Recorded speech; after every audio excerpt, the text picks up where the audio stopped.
સર્વ મિત્રોને મારા જય શ્રી કૃષ્ણ, રાધે રાધે।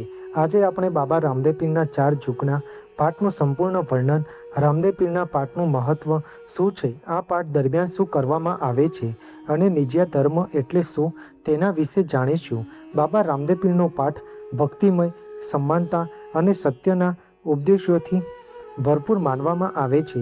બાબા રામદેવ પીર હિન્દુ અને મુસ્લિમ બંને સમાજમાં આસ્થા અને શ્રદ્ધાના પ્રતીક રૂપે માનવામાં આવે છે।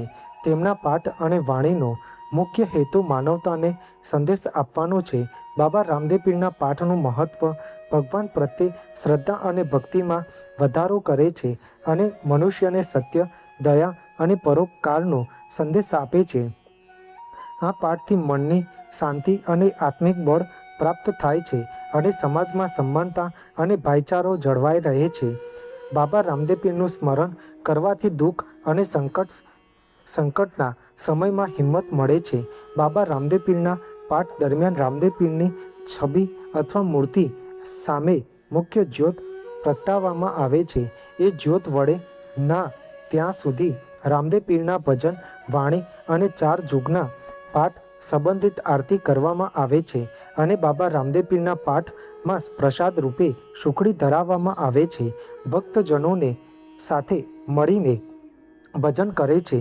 બાબા રામદેવ પીરના 4 જુગના પાઠમાં પ્રથમ પાઠ સતયુગમાં રાજા પ્રહલાદે, બીજો પાઠ ત્રેતા યુગમાં રાજા હરિશ્ચંદ્રે, ત્રીજો પાઠ દ્વાપર યુગમાં રાજા યુધિષ્ઠિરે અને ચોથો પાઠ કલયુગમાં રાજા બલિએ કરાવ્યો હતો।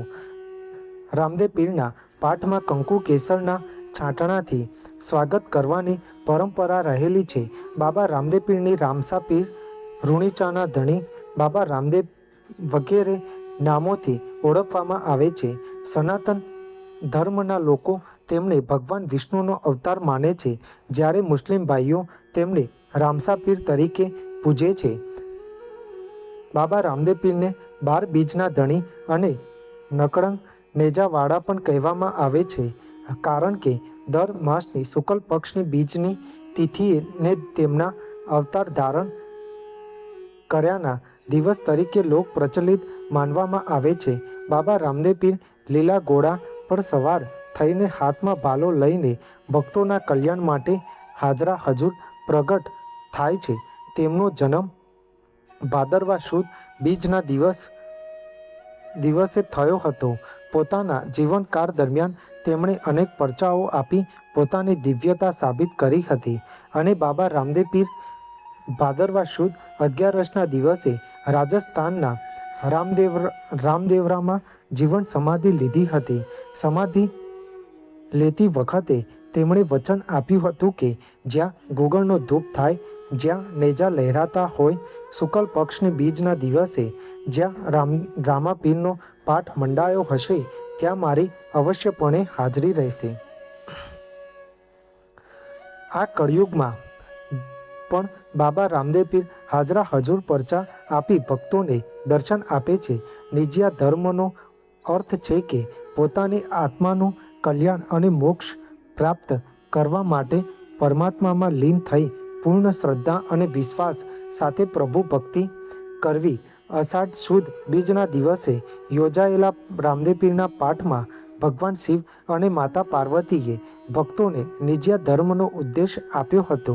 તેથી નિજ્યા ધર્મના સ્થાપક ભગવાન શિવ અને માતા પાર્વતીને માનવામાં આવે છે। બાબા રામદેવ પીરના 4 જુગના પાઠનું વર્ણન કરવામાં આવે તો પ્રથમ પાઠ સતયુગમાં થયો હતો। સતયુગમાં રાજા પ્રહલાદ રાય અને રાણી રત્નાવલીએ પ્રથમ પાઠ કરાવ્યો હતો। આ પાઠ સૂર્યનારાયણની સાક્ષીમાં યોજાયો હતો।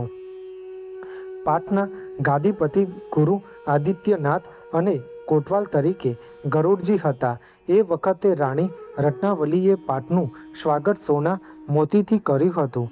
પાઠના બાજોટ, સિંહાસન અને પાઠની તમામ સામગ્રી સોનાની હતી। આ પાઠમાં ચંદનનો ઉપયોગ કરવામાં આવ્યો હતો। તેથી રામદેવ પીરની આરતીમાં કહેવામાં આવે છે કે સોના કેરો પાઠ ધણીને સોના કેરો થાળ, સોનાના સિંહાસન બેઠા નર નકળંગી રાય।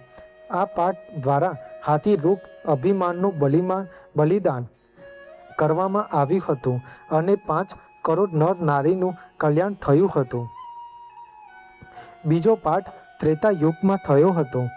ત્રેતા યુગમાં રાજા હરિશ્ચંદ્ર અને રાણી તારામતીએ બીજો પાઠ કરાવ્યો હતો. પાઠના ગાદીપતિ તરીકે ગુરુ મચ્છિન્દ્રનાથ અને કોટવાલ તરીકે હનુમાનજી હતા. ત્યારે રાણી તારામતીએ મોતીએથી પાઠનું સ્વાગત કર્યું હતું. બાજોટ, સિંહાસન અને પાઠની તમામ સામગ્રી ચાંદીની હતી. તેથી રામદેવ પીરની આરતીમાં કહેવામાં આવે છે કે ચાંદી કેરો પાટ ધણીને ચાંદી કેરો થાળ, ચાંદીના સિંહાસન બેઠા નર નકળંગી રાય. આ પાઠ દ્વારા પવનરૂપ અશ્વ એટલે કે ઘોડાનું બલિદાન દર્શાવવામાં આવ્યું હતું. આ પાઠથી 7 કરોડ નર નારીનું કલ્યાણ થયું હતું. ત્રીજો પાઠ દ્વાપર યુગમાં થયો હતો. દ્વાપર યુગમાં રાજા યુધિષ્ઠિર અને રાણી દ્રૌપદીએ ત્રીજો પાઠ કરાવ્યો હતો. આ પાઠના ગાદીપતિ ગુરુ ચોરંગીનાથ અને કોટવાલ તરીકે શ્રી ગણેશજી હતા. ત્યારે રાણી દ્રૌપદીએ અક્ષતથી આ પાઠનું સ્વાગત કર્યું હતું. બાજોટ, સિંહાસન અને તમામ સામગ્રી તાંબાની હતી. તેથી રામદેવ પીરની આરતીમાં કહેવામાં આવે છે કે તાંબા કેરો પાટ ધણીને તાંબા કેરો થાળ, તાંબાના સિંહાસન બેઠા નર નકળંગી રાય. આ પાઠ દ્વારા કવલી ગાય એટલે કે ઇન્દ્રિયોના સંયમનું બલિદાન દર્શાવવામાં આવ્યું હતું. આ પાઠથી 9 કરોડ નર નારીનું કલ્યાણ થયું હતું. ચોથો પાઠ કળિયુગમાં થયો હતો. કળિયુગમાં રાજા બલિરાય અને રાણી વિજયાવતીએ ચોથો પાઠ કરાવ્યો હતો. પાઠના ગાદીપતિ તરીકે ગુરુ ગોરખનાથ અને કોટવાલ તરીકે ભૈરવજી હતા. ત્યારે રાણી વિજયાવતીએ ફૂલોથી આ પાઠનું સ્વાગત કર્યું હતું. બાજોટ, સિંહાસન અને પાઠની તમામ સામગ્રી માટીની હતી. તેથી રામદેવ પીરની આરતીમાં કહેવામાં આવે છે કે માટી કેરો પાટ ધણીને માટી કેરો થાળ, માટીના સિંહાસન બેઠા નર નકળંગી રાય. આ પાઠ દ્વારા અજ્યા એટલે કે બકરી સમાન સૂક્ષ્મ વાસનાઓનું બલિદાન દર્શાવવામાં આવ્યું હતું. આ પાઠથી 12 કરોડ નર નારીનું કલ્યાણ થયું હતું. આથી નિજ્યા ધર્મનું અનુસરણ કરીને પરમાત્મામાં લીન થઈને ભક્તિ કરવાથી જીવનનું કલ્યાણ અને મોક્ષની પ્રાપ્તિ થાય છે. આજે વાર તહેવારે કે અન્ય કોઈ તિથિએ સર્વત્ર રામદેવ પીર મહારાજના પાઠનો ભવ્ય મહોત્સવ ઉજવવામાં આવે છે. કોઈ 1 જ્યોત કે 33 જ્યોત કે 108 જ્યોતનો પાઠ ધામધૂમથી કરે છે અને રામદેવ પીર મહારાજના પાઠમાં અવશ્ય હાજરી આપે છે. ભક્તોને પ્રમાણ આપે છે. રામદેવ પીરનો પાઠ માત્ર ધાર્મિક વિધિ નથી, પરંતુ સત્ય, સેવા અને માનવતાના માર્ગે ચાલવાનો એક અનોખો સંદેશ આપતો એક આધ્યાત્મિક ઉપદેશ છે. બોલો બાબા રામદેવ પીરની જય. તમને મારી આ માહિતી સારી લાગી હોય અને કંઈક નવું જાણવા મળ્યું હોય તો મારી આ ચેનલને લાઇક, શેર, કોમેન્ટ, સબસ્ક્રાઈબ કરજો, જેથી તમને મારા નવા વિડીયોની માહિતી મળતી રહે.